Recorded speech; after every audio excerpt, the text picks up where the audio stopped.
চিন্তার জায়গা থেকে বেরিয়ে আসতে হবে। আমরা যেটা করছি, আমরা যেটা করতে চাচ্ছি সেটা হচ্ছে আপনারা বলছি আমাদের একটা ওয়ার্কিং প্ল্যান আছে, আমরা কবে নাগাদ করতে পারবো আমরা জানি না।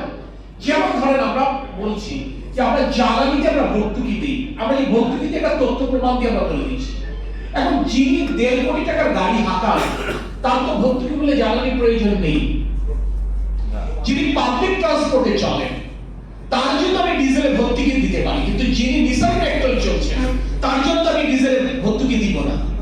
ঠিক তেমনি যার প্রতিটা ঘরে এয়ার কন্ডিশনার আছে, যিনি এলইডি টিভি চালান, যার দুটো রেফ্রিজারেটর, দুটো ফ্রিজার, যিনি ওয়াশিং মেশিন চালান, যিনি মাইক্রোওয়েভ চালান, তাকে তো ভর্তুকি বলে বিদ্যুৎ দেওয়ার কোনো যৌক্তিকতা থাকে না।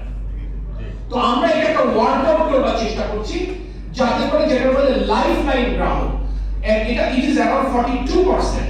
আমরা এই লাইফ লাইন গ্রাহকদেরকে কিভাবে আরো স্বাচ্ছন্দ্য দেওয়া যায়, প্রয়োজন হলে মানে লাইফ লাইন গ্রাহক বলতে কি বোঝাচ্ছি, দুটো লাইট, দুটো ফ্যান, একটা টেলিভিশন চালায়, এটাকে আরেকটু এক্সটেন্ড করে ওর সাথে আরেকটা রেফ্রিজারেটর অ্যাড করা যায় কিনা, আমরা এই লাইফ লাইন গ্রাহকদেরকে কিভাবে স্বাচ্ছন্দ্য দেওয়া যায় আমরা এখানে ফোকাস করার চেষ্টা করছি। প্রয়োজন হলে ওদের বিদ্যুৎ বিল আমরা কমিয়ে দেবো, কিন্তু এর থেকে যাদের কনজাম্পশন বেশি ধাপে ধাপে সে বিদ্যুৎ বিল যার যত বেশি সে ব্যবহার করবে ট্যাক্সের কথা, আপনি যত বেশি আয় করবেন আপনার ট্যাক্স বাড়বে।